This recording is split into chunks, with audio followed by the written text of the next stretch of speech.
इसी से समझ लें कि अब दुनिया का इतिहास दो हिस्सों में बट गया है। एक वो इतिहास जो सोवियत रूस के पतन के पहले का था, और दूसरा वो इतिहास जो सोवियत रूस के पतन के बाद है, जब ये माना जा रहा है कि अब विचारधाराएं ख़त्म हो चुकी हैं। और ख़ास तौर से भारत के संदर्भ में सिर्फ देखें, हालांकि पूरी दुनिया के संदर्भ में बात कह सकते हैं, कैसे हमारी नई पीढ़ी, आपको आप जो मेरी उम्र के हैं या मुझसे थोड़ा छोटे भी हैं, याद होगा कि एक दौर था जब हम लोग छात्र थे तो हम बड़ी बड़ी बातें सोचते थे, और जिसमें सबसे ज़रूरी बात तो ये होती थी कि भाई ये जो दुनिया हमें मिली है, ये इसे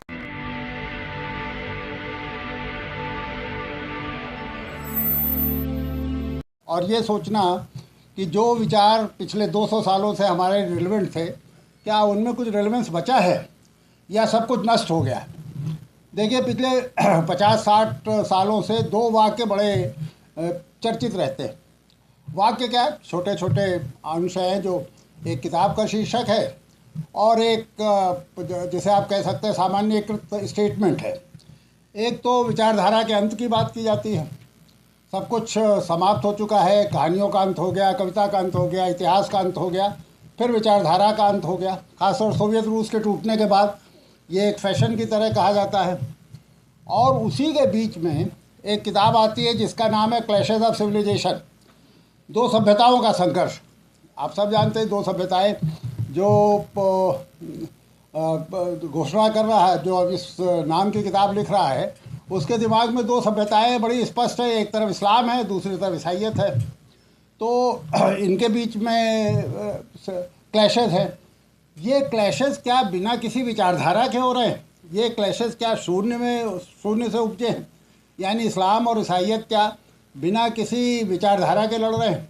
अगर आप आज से 1000 साल पहले की बात देखें, जब क्रूसेड और जिहाद का दौर रहा होगा, तो क्या ये बिना किसी ये पूरा का पूरा क्लैश जो था, पूरा का पूरा जो युद्ध था, ये किसी शून्य से उपजा था? आज जब हम ये बात कर रहे हैं, ख़ास तौर से देखिए, सोवियत रूस के विघटन पर हो सकता है हम में से किसी को हम में से ज़्यादातर को कोई बहुत दुख ना हुआ हो, कोई बहुत सहानुभूति ना रही हो। एक इमारत थी जो भरभरा के गिर गई। बाद में जो बड़े उसके प्रशंसक थे, जो उससे प्रेम करते थे, उस पूरी की पूरी इमारत से, उन्हें भी लगा कि नहीं, मामला कुछ गड़बड़ था। हमें जो बताया जा रहा था शायद वही नहीं था। बहुत सारी चीज़ें पर्दे के पीछे थी, और उस इमारत को गिरना ही था। लेकिन उस इमारत के गिरने से कितना बड़ा परिवर्तन इस दुनिया में आया है, आप इसी से समझ लें कि अब दुनिया का इतिहास दो हिस्सों में बट गया है। एक वो इतिहास जो सोवियत रूस के पतन के पहले का था, और दूसरा वो इतिहास जो सोवियत रूस के पतन के बाद है, जब ये माना जा रहा है कि अब विचारधाराएं ख़त्म हो चुकी हैं।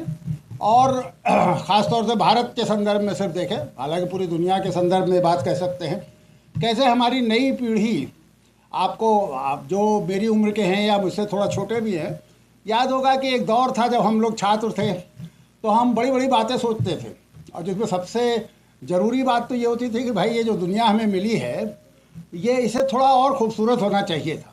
और हमारा जो भी हमारे पास जितना भी सामर्थ्य है, जो भी शक्ति है, जो भी हम कर सकते हैं, हमें करना चाहिए, इसे थोड़ा बेहतर बनाने के लिए करना चाहिए। अगर ये सपना नहीं होता तो आप 1947 का समाज सोचिए, जहाँ मारकाट मची हुई थी। हमारे यहाँ से लाखों मुसलमानों को मार के यहाँ से भगाया जा रहा था। पाकिस्तान से लाखों हिंदू और सिख भाग रहे थे। उस बीच में एक बुढ़ा आदमी इसी दिल्ली में अनशन पे बैठ गया, और उसने कहा नहीं, यहाँ से मैं एक भी मुसलमान नहीं जाने दूंगा। और उसने 20-22 दिन जो लंबा अनशन किया, उसके बाद जब समझौता हुआ, तो उसने हिंदुओं और सिखों से ही लिखवाया कि न सिर्फ मुसलमानों को मारा नहीं जाएगा, बल्कि मुसलमानों की सारी संपत्ति वापस की जाएगी, और उस संपत्ति में उनकी मस्जिदें भी हैं।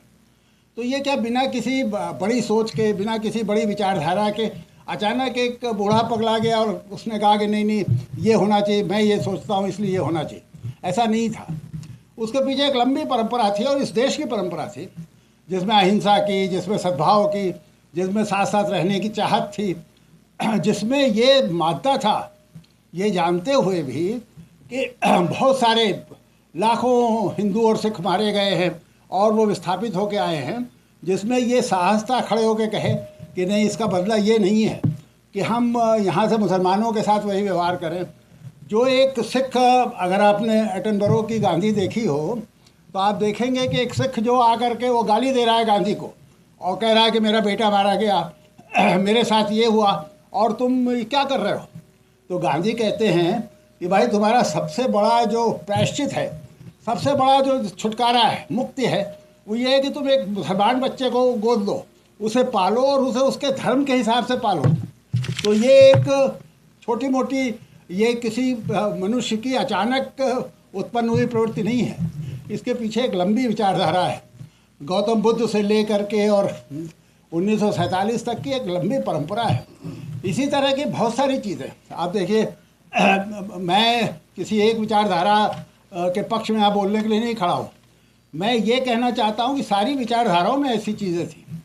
आखिर नंबूदरीपाद अपनी सारी ज़मीन बांट देते हैं, बड़े ज़मींदार हैं, और एक बिना किसी ज़मीन के, बिना किसी एक इंच भूमि के वो रहना स्वीकार करते हैं।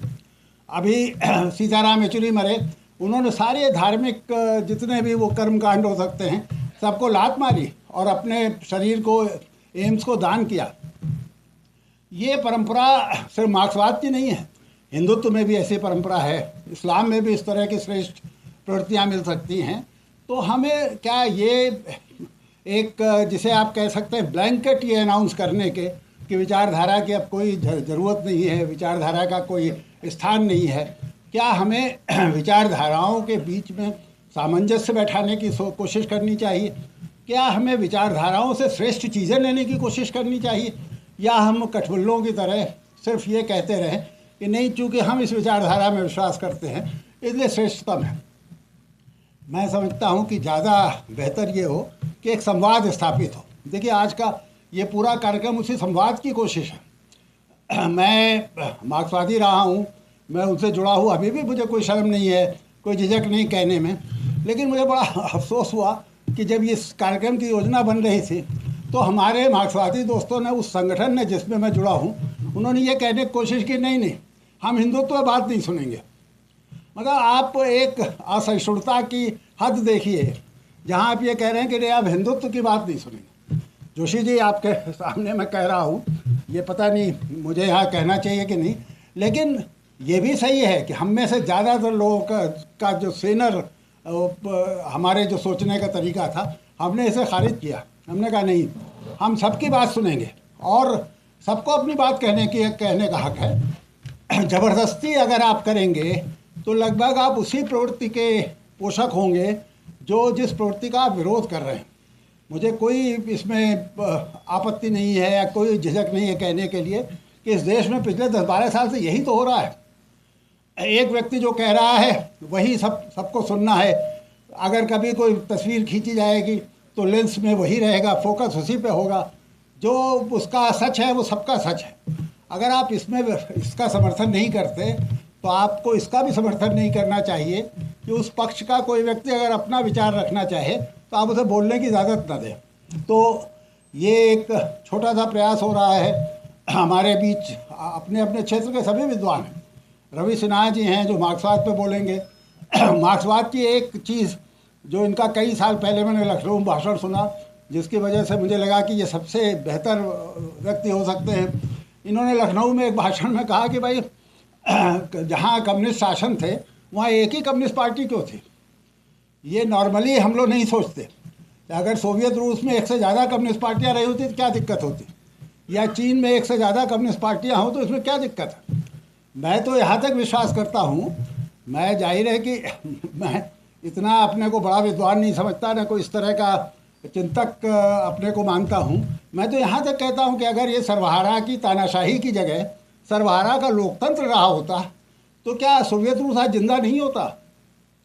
एक इतना खूबसूरत समाज सोवियत रूस ने बनाया था, नष्ट हो गया। और हम लोग 40 साल से सुनते चले आ रहे हैं। अब भी जो आपके ठस जो कम्युनिस्ट पदावलियाँ हैं उनमें ये कहा जाता है कि पूंजीवाद अपनी अंतिम सांसें गिन रहा है। पिछले 40 साल से पूंजीवाद अंतिम सांसें गिन रहा है, 50 साल से नष्ट हो रहा है सोवियत रूस और अमेरिका जिंदा है।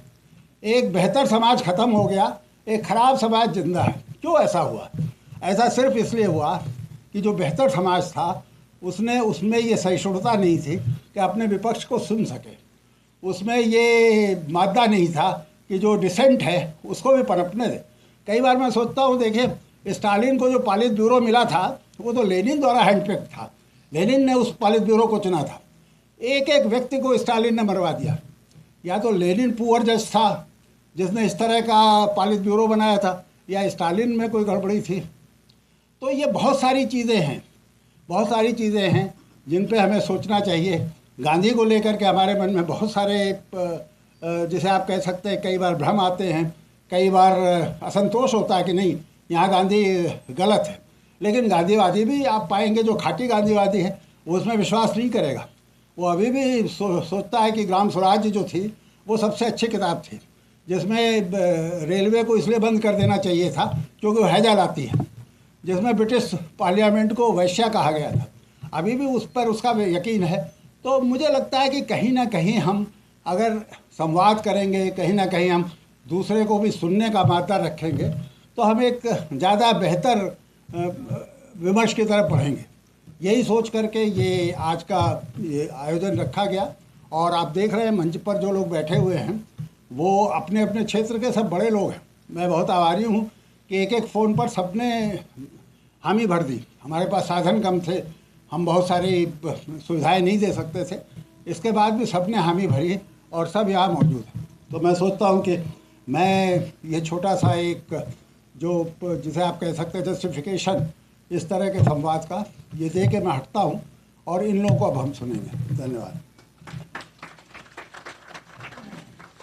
धन्यवाद विभूति जी, आपने प्रस्तावना। अगर आपको लगता है कि हमारा काम बहुजन समाज के लिए महत्वपूर्ण है तो आप हमें आर्थिक सहयोग के लिए सीन दिखाए गए QR कोड स्कैन और फोन पे और गूगल पे और UPI और बैंक अकाउंट में कर सकते हैं।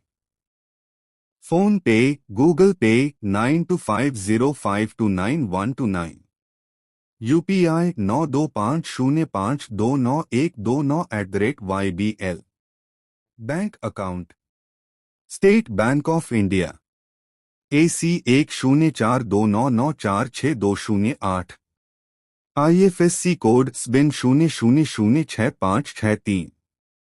आपका छोटा से छोटा सहयोग समाज और हमें और मजबूत करेगा, जिससे हमें बहुजन पत्रकारिता में और निष्पक्ष बनाने में मजबूत करेगा।